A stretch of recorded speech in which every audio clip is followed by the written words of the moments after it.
Well, good evening, everyone. Thank you for joining me. I think we can go ahead and get started. Thank you for joining me on this webinar, The Art of Managing People.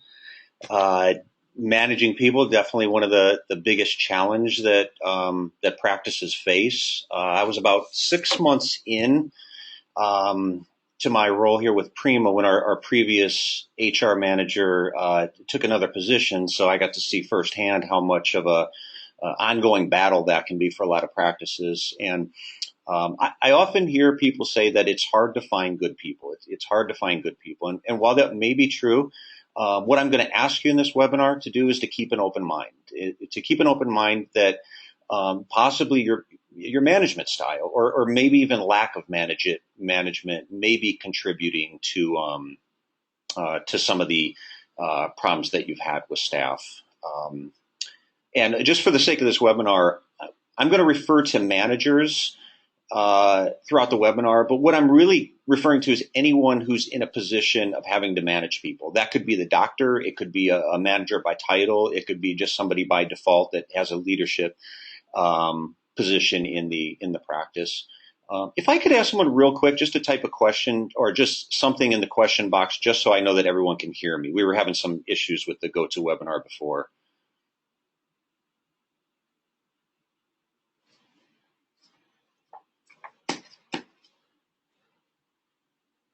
Got it. Thank you. Thank you, Fanny. I appreciate that. We are good to go.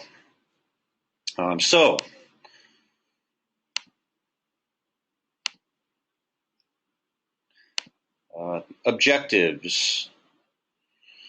Two, basically, real simple. What we're going to talk about in this webinar is learning the fundamentals of managing people and how to apply those fundamentals to real world examples. So the good news is there's really just a handful of fundamentals that if you could learn, you could apply those to most staffing problems. And really the fundamentals are all you need. And there's also sort of on the second objective here, sort of a based on a true story element to the webinar. I'm going to give you some examples later in the webinar that are based on real cases I've had with practices. So to protect the innocent, I changed the names and some of the details, might have tweaked some of the details a little bit, but the examples I'm going to give you are from real cases that I've had with Prima members mostly. So when I looked at the common thread, as I started reviewing a lot of the cases that I had specifically to staff management, and at this point I've probably had hundreds of cases just specifically on staff management. I started looking for the commonalities, and what I found was one in particular, that one common thread that was really unique to I'll say to most the staff management problems I heard from offices, and it was this. It was poor communication. And let's look at a few of the common struggles that practices might have with staff. Let's say, for example, employees who don't get to work on time, or employees who make frequent mistakes, or an employee with a bad attitude. A lot of times when I was talking to the office, maybe it was the owner, maybe it was the doctor, maybe it was the manager, I could trace the problem back to things like waiting for a problem to develop before discussing it with the individual, or failing to set clear expectations for your employees, or not holding people accountable, or in some cases not communicating at all. I mean, offices, there are managers that say, I just want people to do their job without having to be told what to do. So that's basically like saying I'm a manager, but I don't want to manage people. It doesn't make any sense. And if you're responsible for leading people, but you have a real hands-off, disengaged approach to being a manager, and you don't really give people adequate feedback, adequate support, then staff problems are going to be inevitable. And if I could rename this webinar, and if I could do it again, I probably would rename it. I would call it How to Be a Better Communicator. So when we look at high-level communication, let's look at some of the principles around this and how we'll call it high-level, high-quality communication can impact managing your staff. setting crystal clear expectations for people. Research has shown that people are they're much more productive when they know specifically what's expected of them, as opposed to giving vague, ambiguous expectations. And to give you an example of, let's say, grade school students, asking them to work harder or to get better grades, as opposed to setting the expectation of getting a 3.2 GPA. That's what's expected of you, and we're going to help you do it. We're going to support you, but that's a lot more concrete, isn't it? And I think the same terminology works in the workplace. When we ask people to work faster or make less mistakes, it's very vague. And if people don't really specifically know what's expected of them, they're much less likely, you're less likely to get a change in their behavior. Do you even set expectations at all? And if you're not really setting expectations, it's possible that the employee doesn't even know that they're underperforming. Ongoing coaching and development.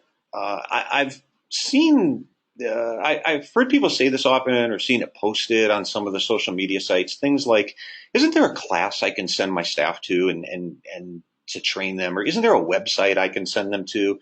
And the way I interpret that is they're looking for a simple, hands-off solution to a complex problem. And when you really look at organizations that are known for their high-level customer service and high levels of employee satisfaction, what you'll find is a continual investment in staff. It's not a quick 2-week crash course in how to do the job and then,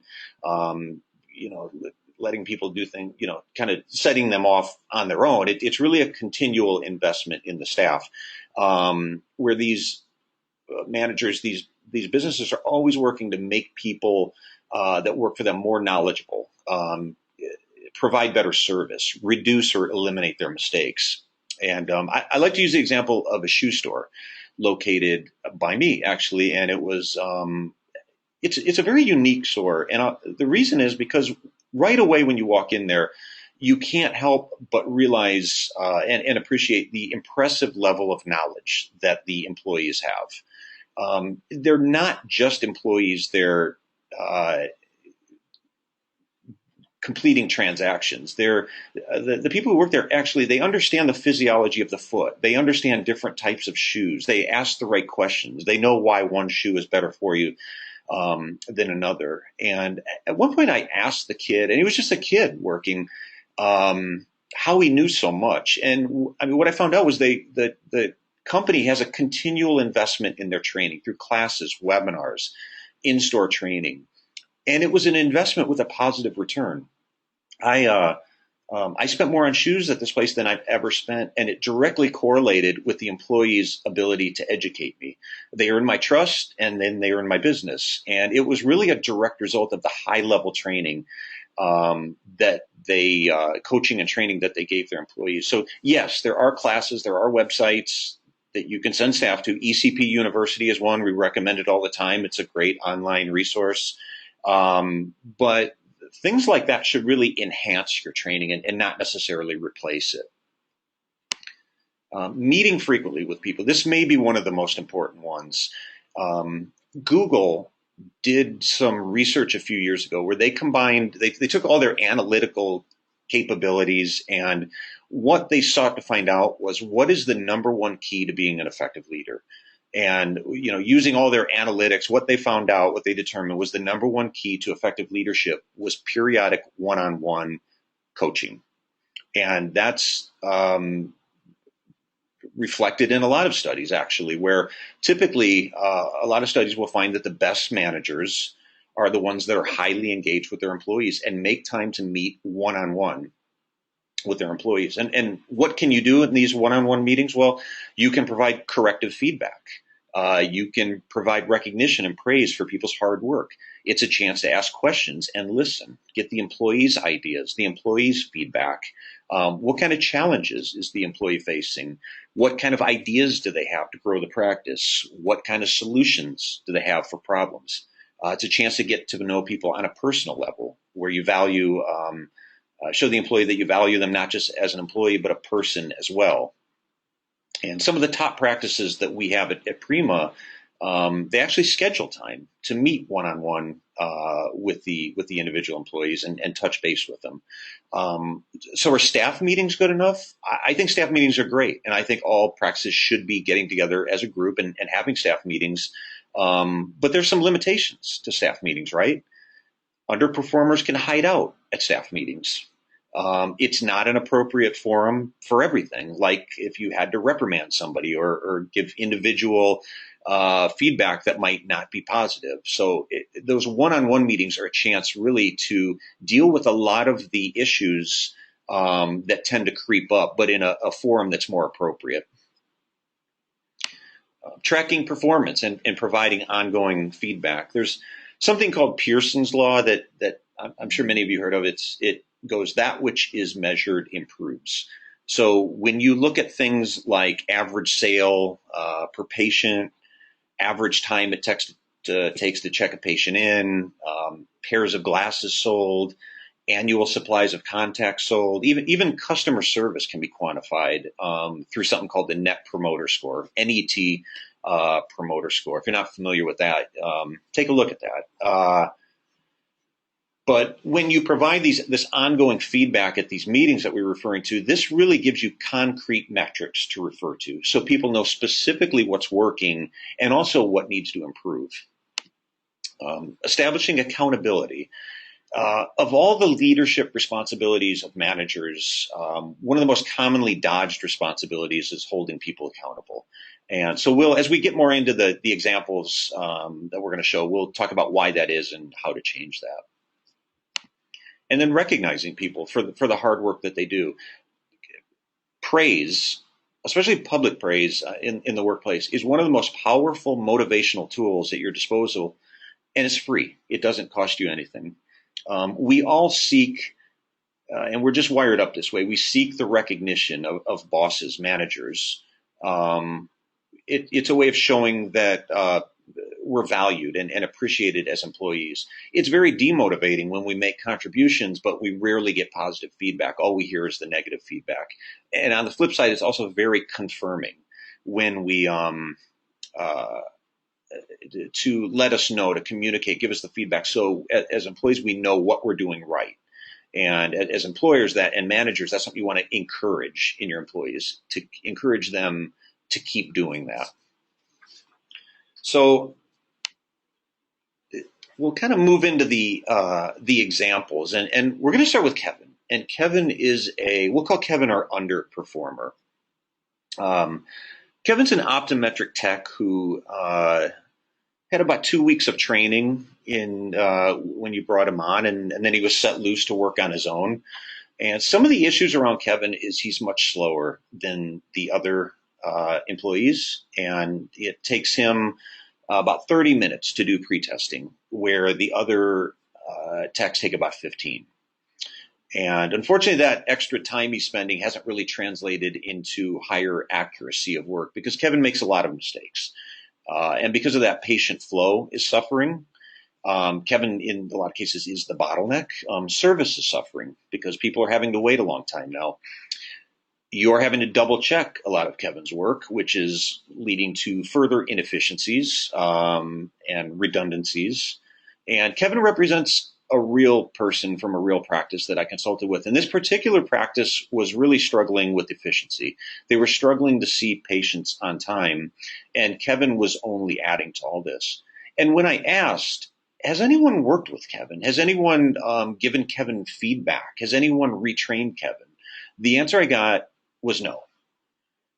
Basically, they had just accepted Kevin's subpar work and kind of defaulted back to it's hard to find good people.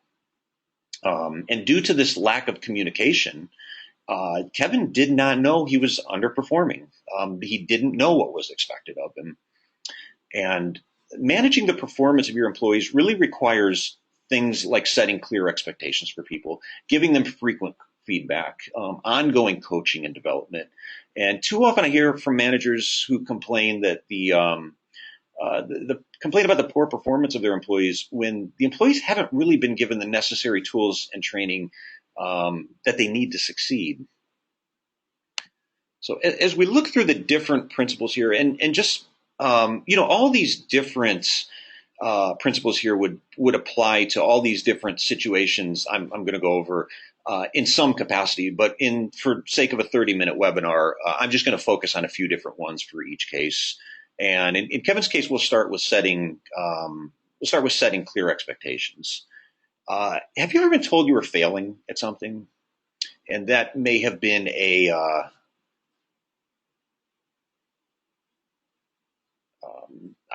that may have been, let's say it was a coach of yours or maybe a teacher or even a boss.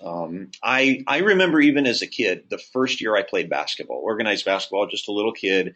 When we started playing actual games, the coach told me, he kept saying, "You look lost out there." And I still remember this. And I remember feeling like I don't want to feel lost, but I don't know what I'm doing wrong. Nothing was made clear to me. I didn't know how to fix it. And I think some of that translates into employees as well. When we tell employees to work harder, make less mistakes without being more specific. If you told 10 different employees to work harder, you'd have 10 different employees hearing 10 different things, 10 different interpretations of that. So just to hone in on Kevin's specific situation, if he's doing pre-testing in 30 minutes and you want it to be done in 15, be very clear with that. Be very clear that the goal here is to do pre-testing in 15 minutes. Define that outcome. We're not always going to define the process. That's different. We don't want, I'll kind of wrap around in the end. The idea here and the philosophy is not to micromanage people. But it is relevant and important that managers define the outcome that they seek.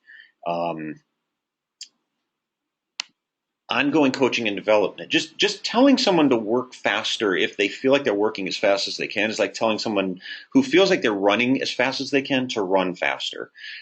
So it's fine to set expectations, but that also requires management to show them how to give them the tools and training and coaching and development to be able to reach that goal. So in Kevin's case, someone should observe Kevin and give him feedback, and someone should teach Kevin their best practices.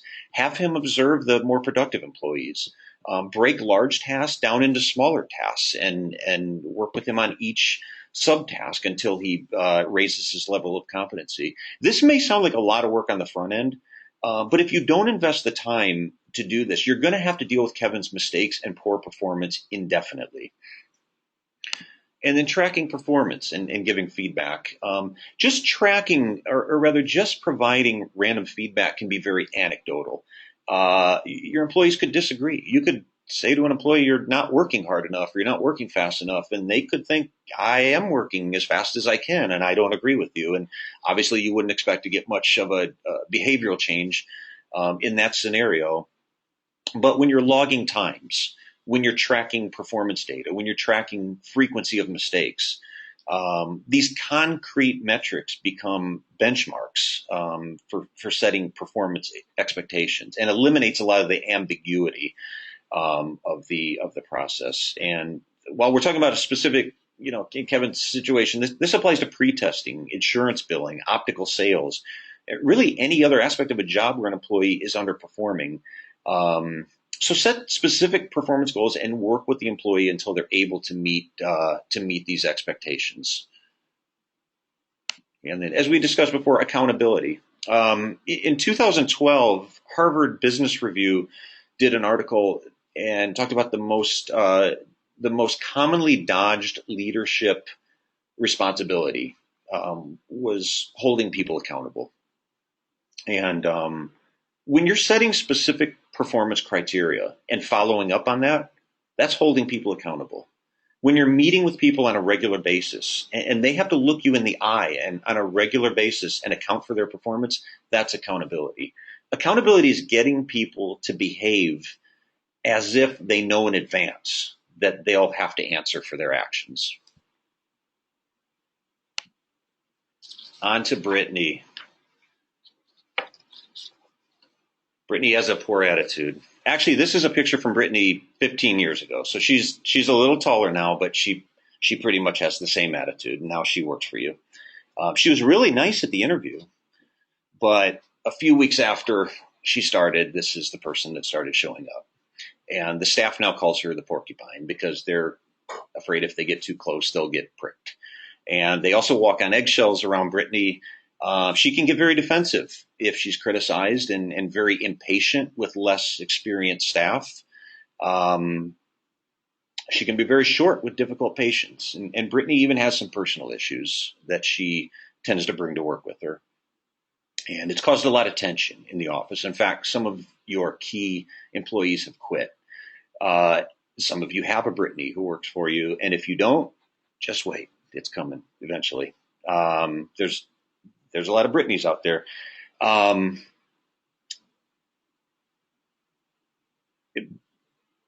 By not addressing it, and this is what was going on in this particular office, that the attitude was just not being addressed and it wasn't being managed. And in that token, the practice was actually enabling it.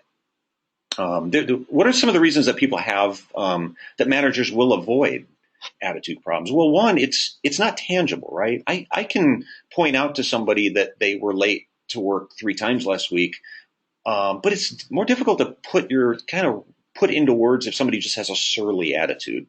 And also, these are the people most likely to get defensive, because most people that have attitude problems, they don't think they have the problem. They think everybody else is the problem.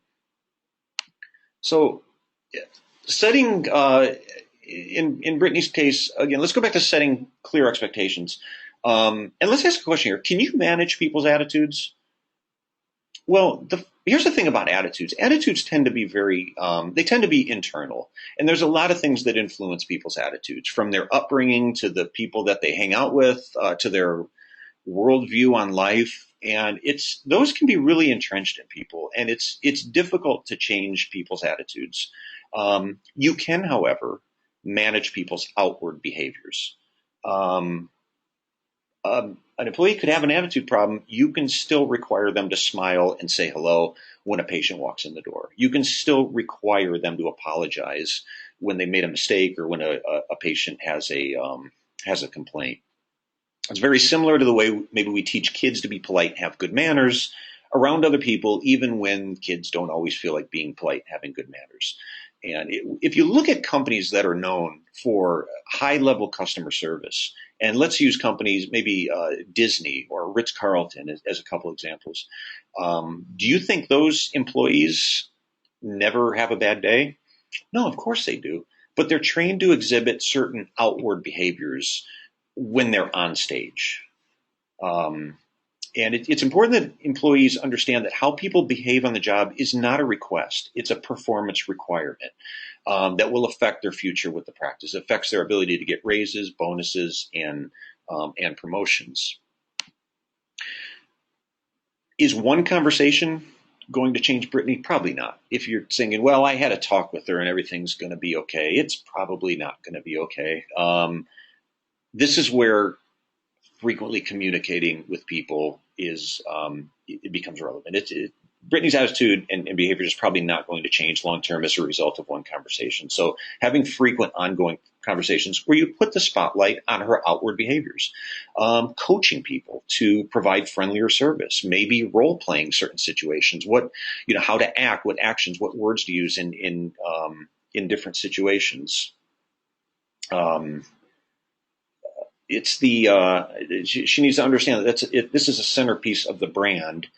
And the other thing about meeting frequently is feedback is most effective when it's immediate, the closer to the actual event. So this is one of the problems with waiting for annual or even quarterly reviews to go over these things.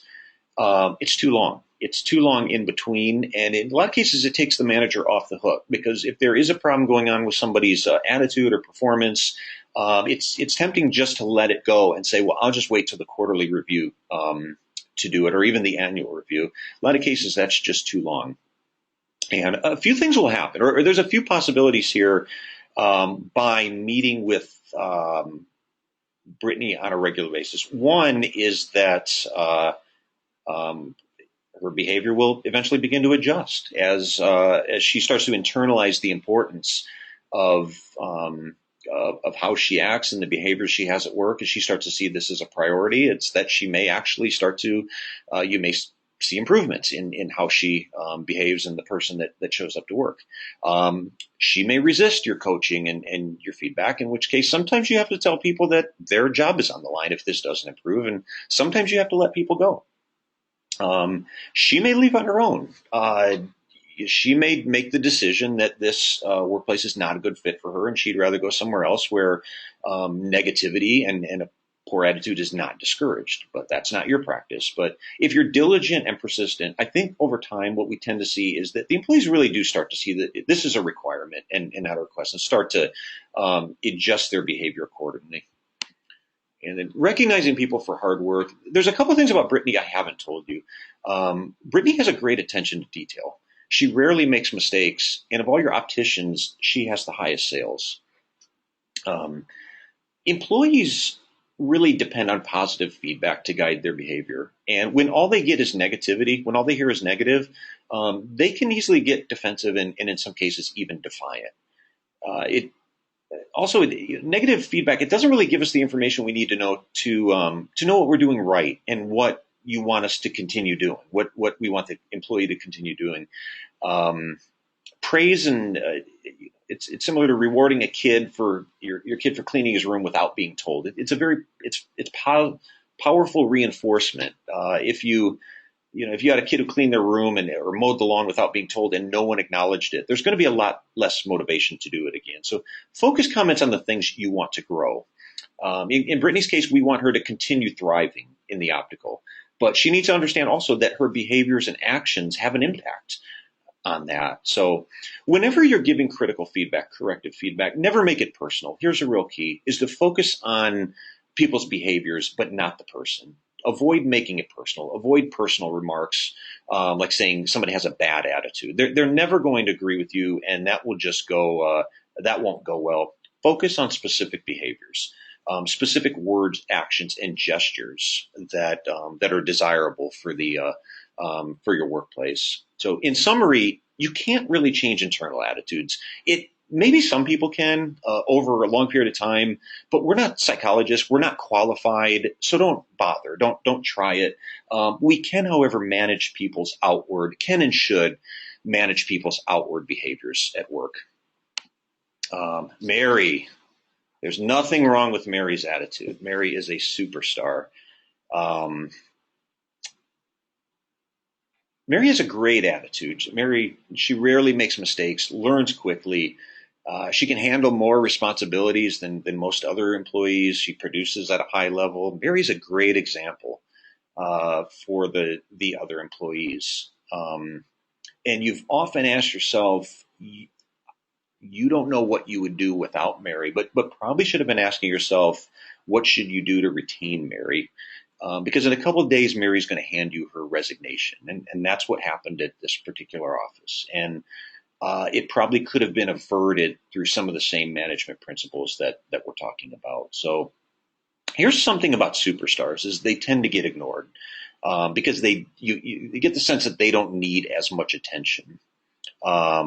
So ask yourself, when you've got a star employee that you would really struggle with if they weren't there tomorrow, are they getting the support that they need from you? Are they being given challenging work that's interesting? Are their ideas being listened to? Are they being recognized for their hard work and contributions? Are they being paid enough? If the answer is no, they may eventually look for another job. And the reason is superstars don't want just a job. They don't want to just punch a clock and go home. They want to contribute. They want to be involved. They want to feel valued. So it is important that while we manage the underperformers, the people with the attitudes, and a lot of the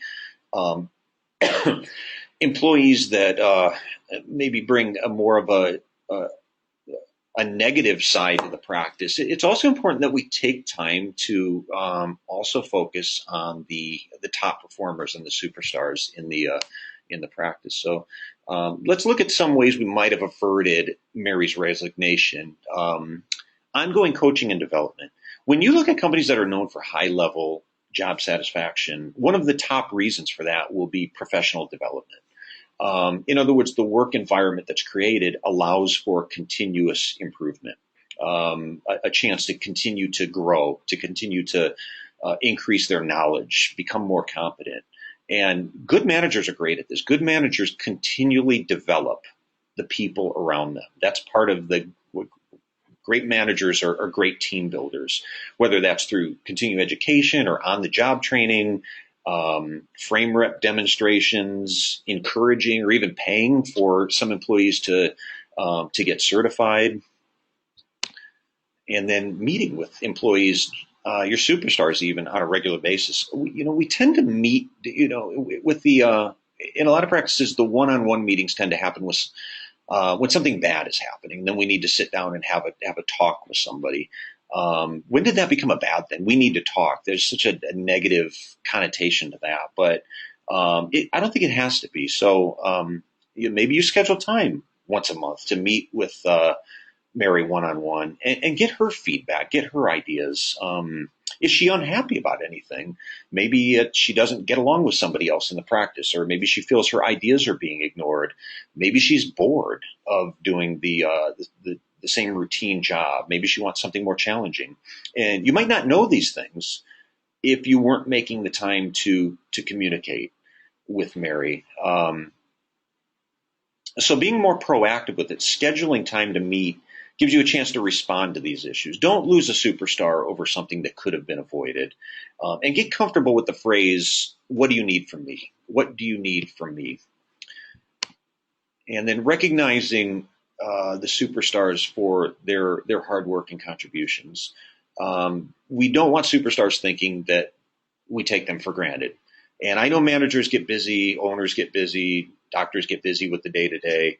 But superstars and top performers represent, in a lot of cases, the attitudes and behaviors and performance that you would like your other employees to emulate.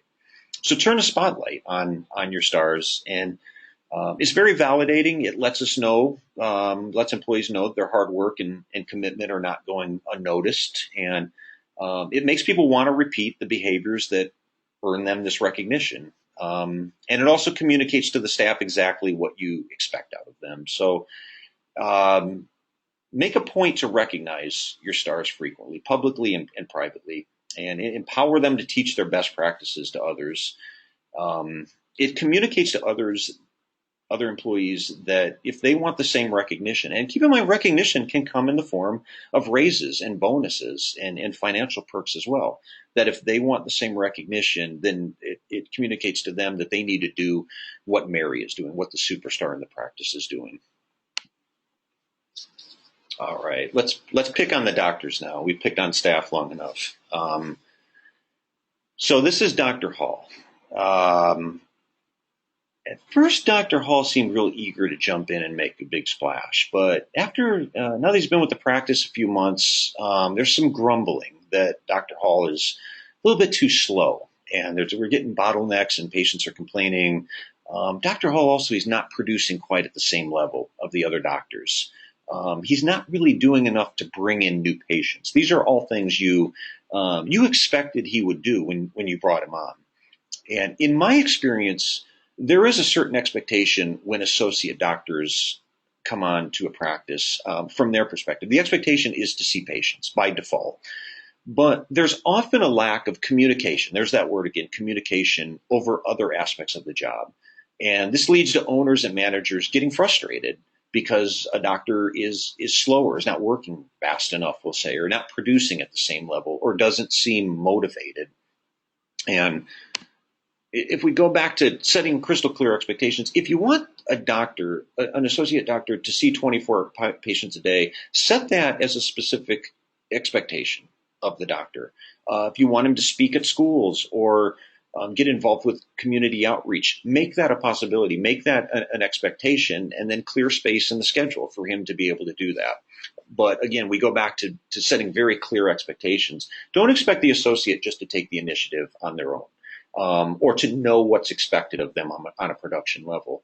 And some may be thinking, well, I want my employees, whether it be the doctor or anyone else in the practice, I want my employees to give extra effort and to be self-motivated. I say, why not just set expectations and avoid the disappointment when you don't get that? And then the ongoing coaching and development. If you do have an associate who is just not producing at the same level, is not maybe to our point of Dr. Hall, slower than the other doctors to the point where it's causing it's affecting patient flow. The doctor, especially if it's a younger doctor, someone who's relatively new out of school, may need some coaching and mentoring, probably from the maybe a senior doctor or the employer, in teaching the younger associate, we'll say, their best practices. Have them observe you. Have them observe other high-producing ODs. Meet regularly with them and ask what they need help with. Maybe you need more staff to assist with them or to delegate to. Maybe the associate needs more help learning your EHR or interpreting some diagnostic technology that he never or she never had to, isn't very familiar with. And then tracking performance, tracking the numbers, and reviewing on a regular basis. And again, when we have real concrete numbers, it removes the ambiguity of things like work faster or produce more. So when you track things like average revenue per patient for that associate or that associate's capture rate, it gives us it's very specific. It's not vague. It's not ambiguous. But it gives us concrete metrics that we can refer back to when you're meeting. And I encourage employed or the owner doctors especially to take time, maybe once a month, to meet with the associate and go over these things. Take them out to lunch or set aside time in the schedule to go review these things. Don't just sit in the background getting frustrated because you're not getting the kind of performance that you hoped the associate would show up with. Just make it a part of regular conversation.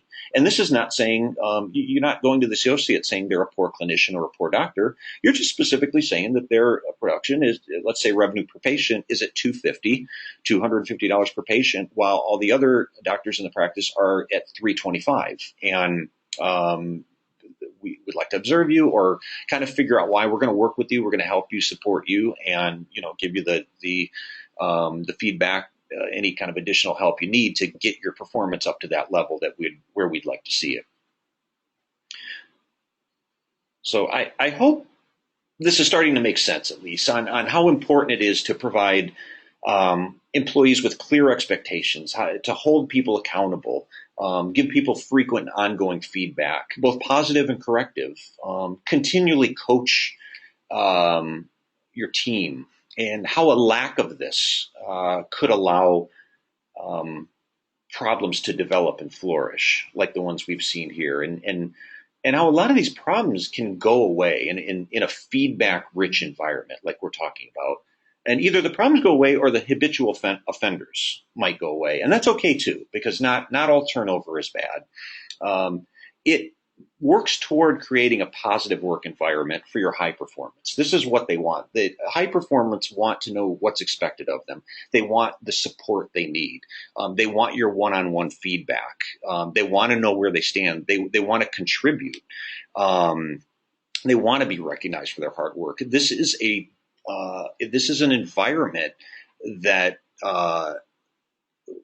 it supports your high performance, and it allows for the attrition of your underperforming employees. And the overall result is a high performing team.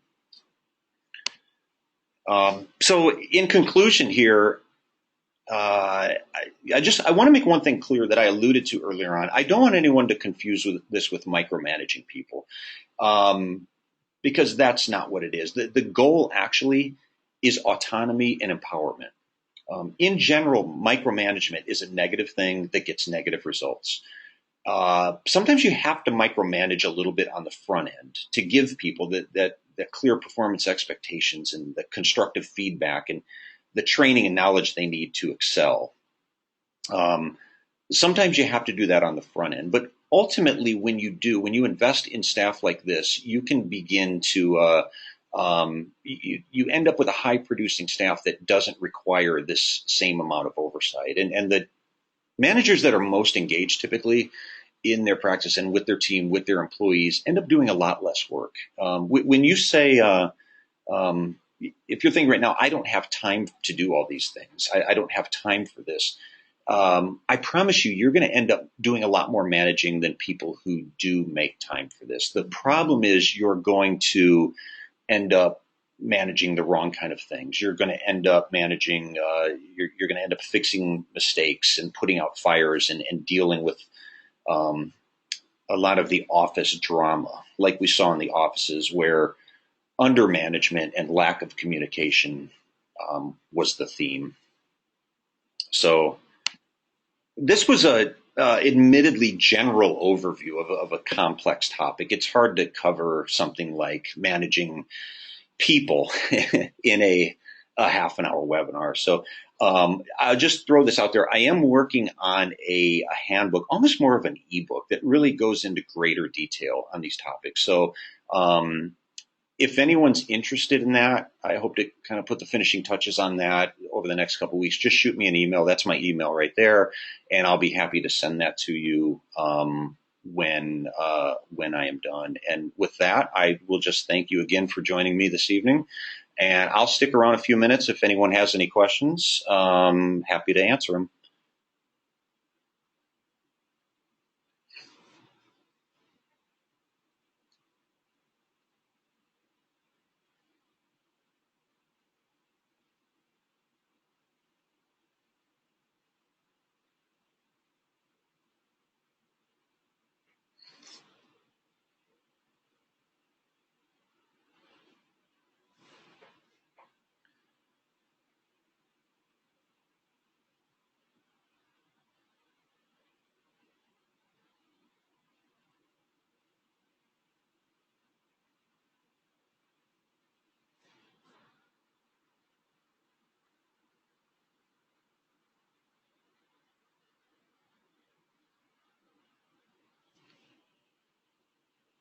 Okay. Well, I will just say thank you again for joining me. Feel free if anything comes up, just shoot me an email at the email address right there, and just wish everyone a good night. Thanks again.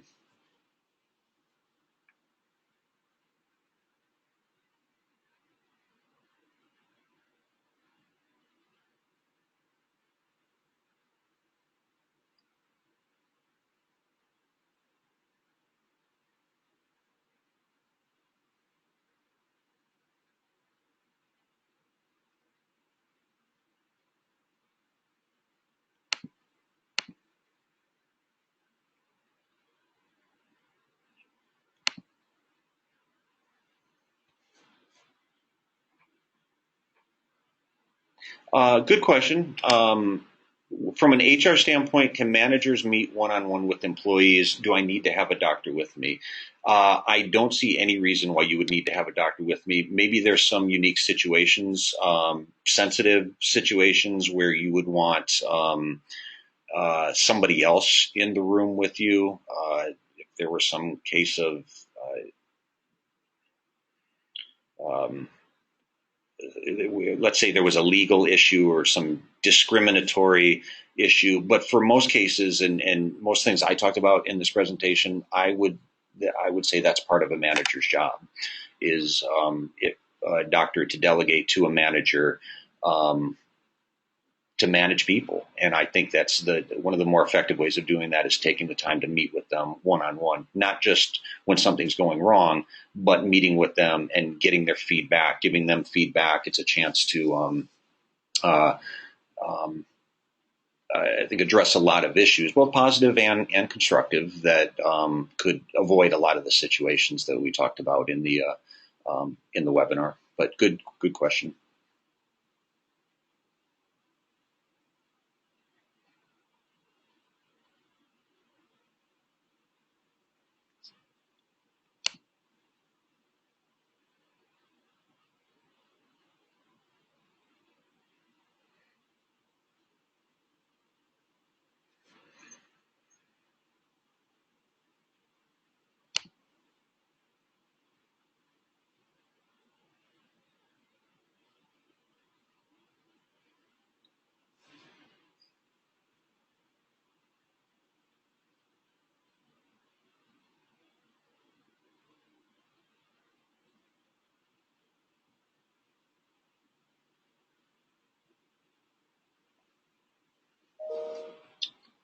Okay, everyone. Thanks again. I'm going to check out, and I appreciate you hanging out with me.